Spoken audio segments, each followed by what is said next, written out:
disso, deixa eu contar essa história que é interessante. Eu, depois que me converti, eu comecei a ir em diferentes igrejas para ver, né? Eu não sabia de nada, de coisa nenhuma. Então, você ia numa, via lá, estava meio desconfiado, tal. Fui numa igreja batista em Brasília, grande igreja batista em Brasília, acho que é a central de Brasília, e era troca de pastores, então ficava assim aquela rasgação de seda, né? Porque era um pastor antigo cedendo lugar para outro que estava chegando. Então, cada vez era um que subia lá no púlpito e falava maravilhas do outro. Aí descia aquele, subia outro, falava maravilhas do um. Aí subia um de novo e maravilhas do outro. Chegou uma hora quase que eu fui lá perguntar assim, amigo, vocês não vão pregar a palavra, não? Vocês vão só ficar rasgando seda aqui um do outro. E uma outra que eu fui também, foi interessante, essa era em Limeira, e tinha uma livraria na porta, uma mesa com livros na porta, né? Então eu fui, no dia seguinte eu voltei para comprar uma Bíblia, para dar de presente para uma pessoa. Quando eu voltei, um homem veio do meu lado e falou assim, o senhor já conhece a nossa igreja? Um homem todo de branco, sapato branco, calça branca, camisa branca. Eu falei, eu vim ontem no culto aí. E o que o senhor achou? Aí eu achei estranho, porque tinha uma mulher pregando, né? Eu já estava entendendo algumas coisas. Não estava congregado ainda com os irmãos. Tinha uma mulher pregando. Eu falei, minha esposa. Ele explicou porque ele falou assim, mas você precisa entender que em Cristo não há macho nem fêmea. A vontade que deu foi porque você não casou com um homem, então, né? Se não há macho nem fêmea em Cristo.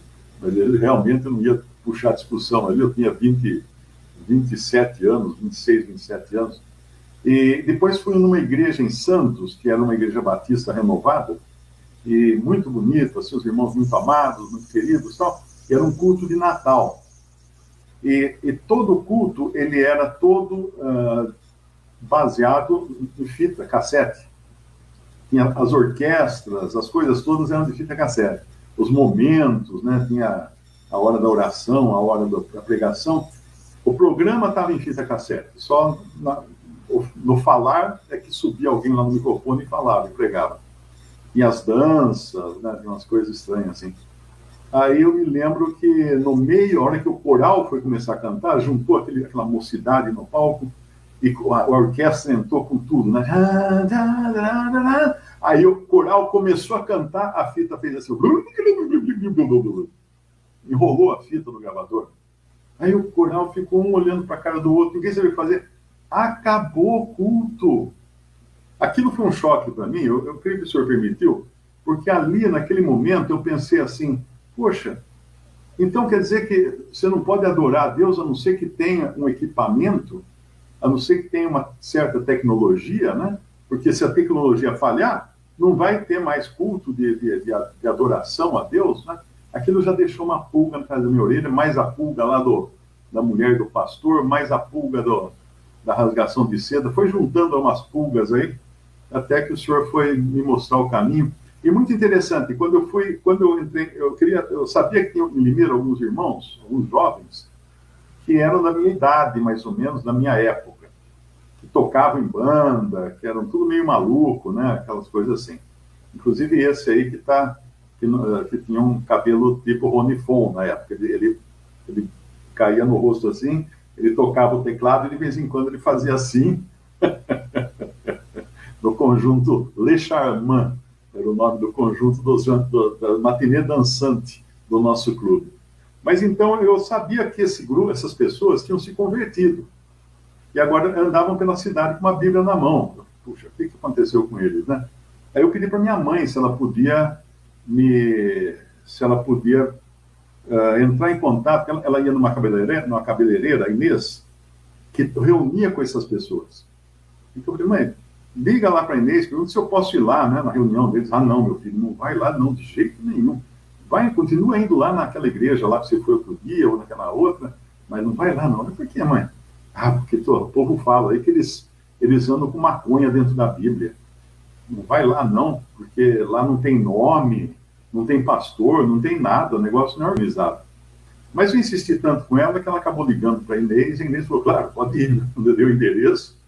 E aí que eu fui na primeira reunião.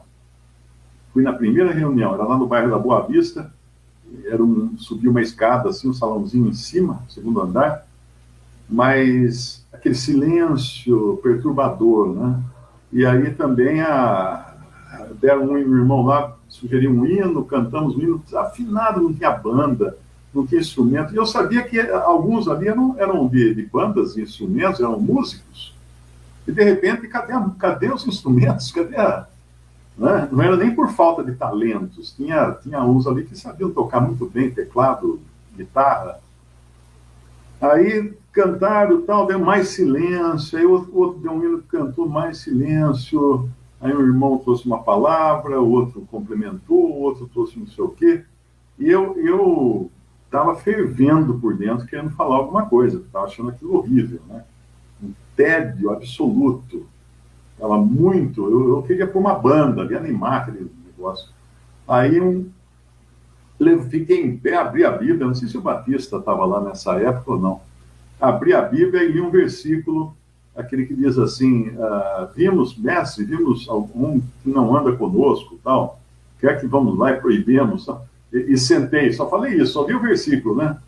Aí tinha um irmão, o Douglas Buchanan, estava visitando Mineira nesse tempo, aí o Douglas falou assim, mas irmão, nós não proibimos ninguém. Tomei uma patada assim, né, homérica, né? Mas eu saí dali, mais uma pulga atrás da orelha, só que foi uma pulga benéfica. Porque eu cheguei em casa e não conseguia dormir. Eu ficava matutando aquilo, falando, mas peraí, não tem banda. Os que falaram, os que pregaram mal para burro, não tinha pastor, não tinha nada assim, aquela agitação, né, que eu estava vendo nas outras igrejas. Aí eu me perguntava, por que esse povo está ali? O que eles estão fazendo ali? Aí o Senhor respondeu no meu coração, eles estão ali por causa de mim. Porque não tinha outra razão para eles estarem ali reunindo daquela forma tão chata, tão maçante, tão tediosa que eles estavam reunindo naquela reunião. Então, isso aí começou, o Senhor começou a trabalhar, aí comecei a ler algumas coisas e buscar e aprender mais e tal. Aí passaram alguns meses, eu estava pedindo meu lugar à comunhão, à mesa do Senhor.